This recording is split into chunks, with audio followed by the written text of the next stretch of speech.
Tak dobrý deň, v dnešnom ďalšom podcaste by som rada privítala pána inžiniera Danišku, bývalého absolventa na Trenčianskej univerzite. Dobrý deň. Dobrý deň, prajem. Tak hneď na úvod prvá otázka, pán Daniško, keď sa povie Trenčianska univerzita Alexandra Dubčeka, čo vás napadne ako prvé?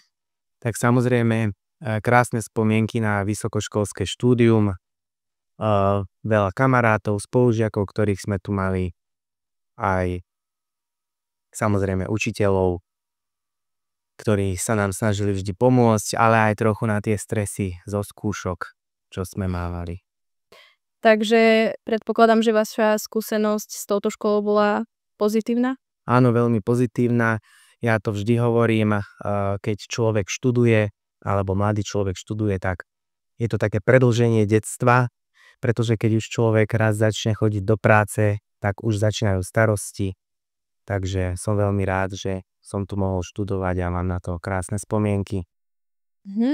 Vy ste teda študovali bakalára na verejnej správe a potom ste teda prešli na inžiniera ľudské zdroje a personálny manažment.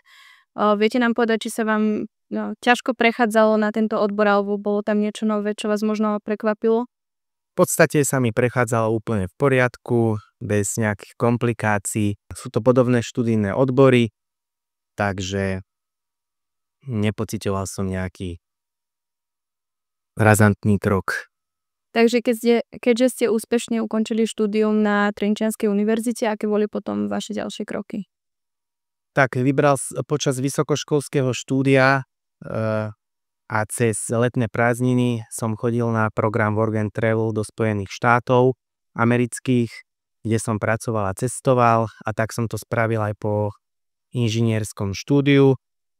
Išiel som na 3 mesiace preč a následne som nastúpil k policajnému zboru. Najprv som išiel na strednú odbornú školu policajného zboru v Pezinku, kde som absolvoval kurz a výcvik, a následne som začal pracovať na ochrane ústavných činiteľov a diplomatických misií Ministerstva vnútra Slovenskej republiky, kde pracujem dodnes. Čo je vašou náplňou práce, pán Daniško? Takže mojou náplňou práce je ochrana ústavných činiteľov a určených objektov Slovenskej republiky. Ak by ste mali možnosť znovu študovať na vysokej škole, vybrali by ste si práve Trenčiansku univerzitu? Samozrejme, išiel by som znova, ako som už na začiatku spomínal, tak na tejto škole sa mi študoval veľmi dobre a mám tu len krásne spomienky. Ďakujem. Čo by ste možno vy odporúčili, alebo nejaké vaše postrehy samotnej teda Trenčianskej univerzite, v čom možno by sa mohla zlepšiť, alebo v čom je podľa vás už dobrá? Tak v prvom rade by som chcel pogratulovať novozvolenému pánovi rektorovi, opätovne zvolenému pánovi rektorovi Jozefovi Habánikovi, a samozrejme by som vysokej škole poprial veľa úspešných absolventov. Dobre, takže ďakujem. Pán Daniško, na čo by sa podľa vás mali študenti zamerať, aby úspešne pokračovali potom aj mimo školy, a teda po škole vo svojej práci a vo svojom odbore? Tak študentom by som odporúčil, aby už aj počas štúdia boli aktívni, keď je možnosť absolvovať nejakú prax, stáž. A ako som už spomínal, ja som chodil napríklad na ten program Work and Travel do zahraničia, a samozrejme nie je zlé aj sa učiť jazyky cudzie. Takže pán Daniško, vy pôsobíte aj ako komunálny poslanec vo vašej obci, teda konkrétne v obci Trenčianska Teplá. A ak sa môžem opýtať, prečo ste sa rozhodli vstúpiť práve do takéhoto verejného diania, dá sa povedať? A čo vás k tomu motivovalo?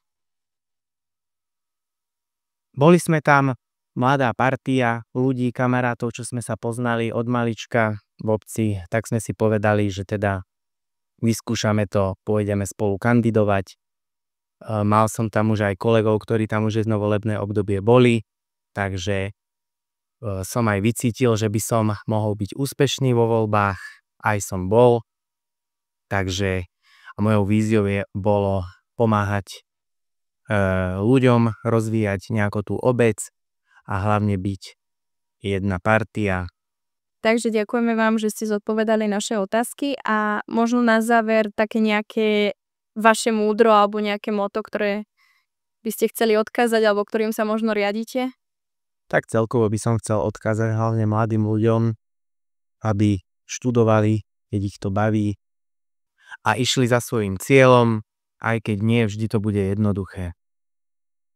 Ďakujeme veľmi pekne a by som sa vám chcela poďakovať, pán Danečko, že ste prijali naše pozvanie do tohto podcastu a ešte raz ďakujeme veľmi pekne. Ďakujem aj ja. Prajem všetko dobré.